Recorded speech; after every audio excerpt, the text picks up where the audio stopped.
Il Maestro de Vigevano, aka the teacher of Vigevano.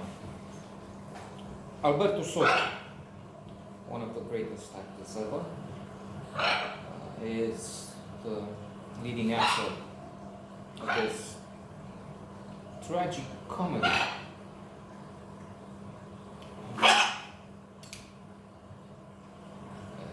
He is a teacher, the teacher in the title, in post-war Italy, the 50s, maybe the beginning of the 60s. People are still recovering from the Second World War, and I would say poverty is endemic. But this highlights one of the major problems we have. Positive psychology has studied many aspects of happiness, unhappiness, what makes us happy, unhappy. And there is a quote, H.L. Mencken, I think is the name of the man, who says something like, it's not a quote, we need to make $100 more than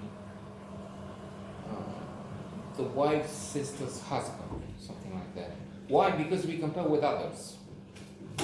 One of the rules in a classical positive psychology, The How of Happiness by Sonia Lubomirski, has this as a rule. There are 12 rules you can, and you should select a few among the 12, those that apply to you. And one will have you do not compare yourself with others, which is changed in other versions to compare with those who have less, those who have less fortunate, and then you see how lucky you are. Indeed, a study to end this sideline, which I'd say is important because it's the core of the movie, and I will come back to that soon, inshallah.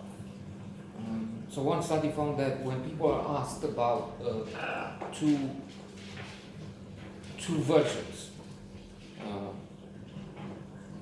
something like, what would you have? I don't remember the exact figures, but I think I'm close. What would you rather have? The two situations, two scenarios. Would you rather be in a situation where you work in a group, in a team, small company, whatever, where you have, let's say, something like $80,000 a year, and the others have under 70,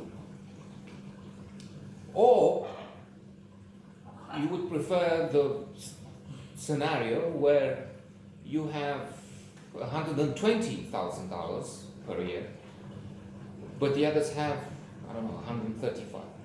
And people prefer the first version, the first scenario.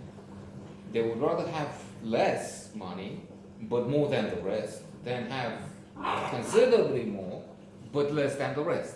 So it's key. Studies have found that it's key. And coming back to the Maestro, to the teacher, he has much less money than the rest. That's the core of his misfortunes, because people look down on him. He's a teacher, but then this guy who works in a garage, the other, everybody, workers in a have more, and they struggle. His wife decides to work in a factory, shoe factory, with a name that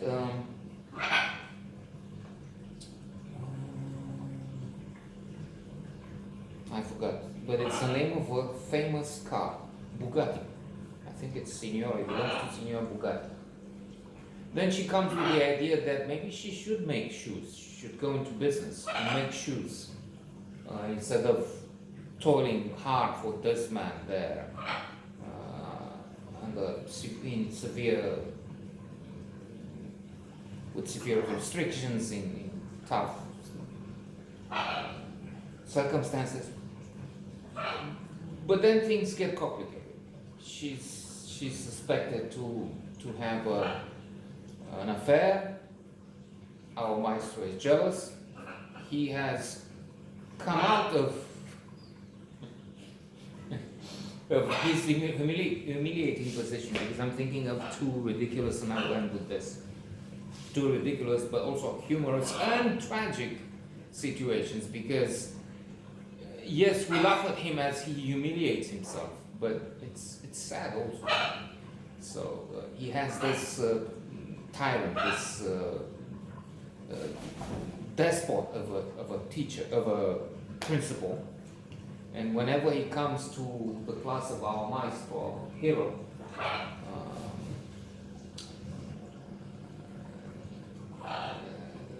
he's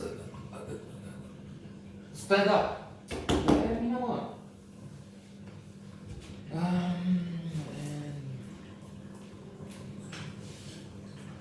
Direttore, his without being Japanese, he takes a bow with his head nearly to the floor.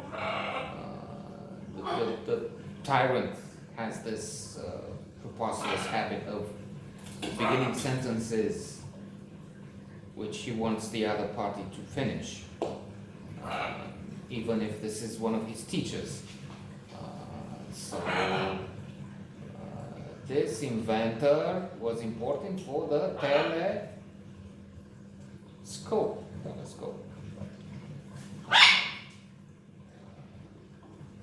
We should now open the window.